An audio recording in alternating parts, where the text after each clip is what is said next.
Hello guys, good morning. কি অবস্থা? সকাল সকালে ভাই ট্রেনে নিয়ে ঘুমে থেকে উঠে উষের মধ্যে গেতাছি নলবাড়ি অগর টুর্নামেন্ট হইতেছে, তো টুর্নামেন্টে যাওয়াটা খুব জরুরি। সেই জন্য আমি সকাল সকালে বাইরে গেছি বাইক নিয়ে। বাসে যাবার গেলে বহুত টাইম লাগবে, তো 9টা বাজে যে পাইবার দিছে। সেই হিসাবে আমি 45 কিলোমিটার রাস্তা বাইক নিয়ে বাইরে গেছি সাহস করে। ওই যে আগে আগে মামা গেতাছে রাফিউল রে নিয়ে, আর আমি এমবরে ওয়াসিম রে গেতাছি। জাস্ট মর্নিং এর ভিউটা দেখুন একবার। সরতে বাড়ির রাস্তা এটা ভিউ আর ন্যাচারাল সিনারিটা আসলে একদম খুবই মানে দেখপা লাগা আছে। ঠান্ডার মধ্যে কাঁপতে কাঁপতে এনে পায়ে গেলাম গা ফিল্ড। তো এই যে ফিল্ডের মধ্যে প্লেয়াররা মানে জাগো নিয়েছিলাম, তারা যে এন্ট্রি মারতাছে। তো যে প্লেয়াররা সালাম টালাম দিয়ে একদম ফিল্ডে এন্ট্রি মেরে দিল। নিজে খেলায় যেতে পারো, তারপরে উপরওয়ালার প্রতি ভরসা রাখাটা খুবই জরুরি। আর আমি এমবুরে আমার বাবার ভাড়া ঠিক করার চেষ্টা করতেছি। মানে ধরুন আমার মাথা হেলমেট পিনছিলাম, তো চুলটি একদম মানে অন্য ধরনের হয়ে গেছে। কি করুম আর রম্বাই ডলাডলি করলাম, ঠান্ডার মধ্যে কাঁপতে কাঁপতে আইসি, তো কোনো হুশ নাই জ্ঞান নাই। তো সেই হিসাবে ভাবলাম তাহলে সকাল সকালে গরম গরম এক কাপ চা মেরে দিই। পরে এই যে একটা খুরির দোকানে এলাম রাস্তার পরে, বেঁচে জন্য চার ভাবিটার মজাটাই আলাদা। তো সেই হিসাবে গরম গরম এক কাপ চা নিয়ে নিলাম আর নিজে একটু খাওয়া স্টার্ট করে দিলাম। মানে ভিতরটা একদম ঠান্ডায় মানে বরফ হয়ে গেছে।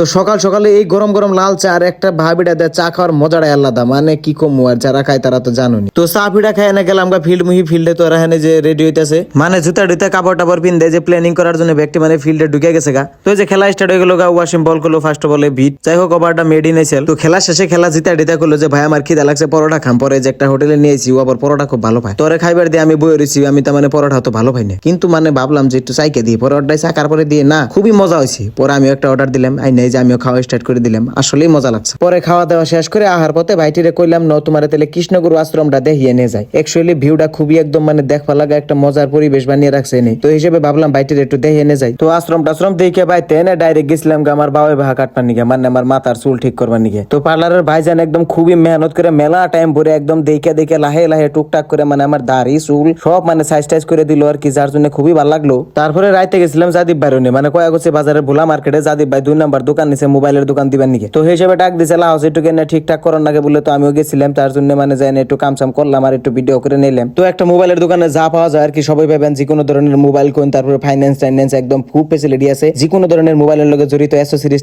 সব পেয়ে যাবেন একদম। তো যেটা হলো জাদিব ভাই মানে দোকানের মালিক। তো আবার ওদের অ্যাড্রেসটা কয়ে দিতেছি, কয়াকুচি বাজারের ভোলা মার্কেটের 2 নম্বর দোকান। তো আজকের জন্য বাই বাই, দেখা হবে পরের ব্লগে।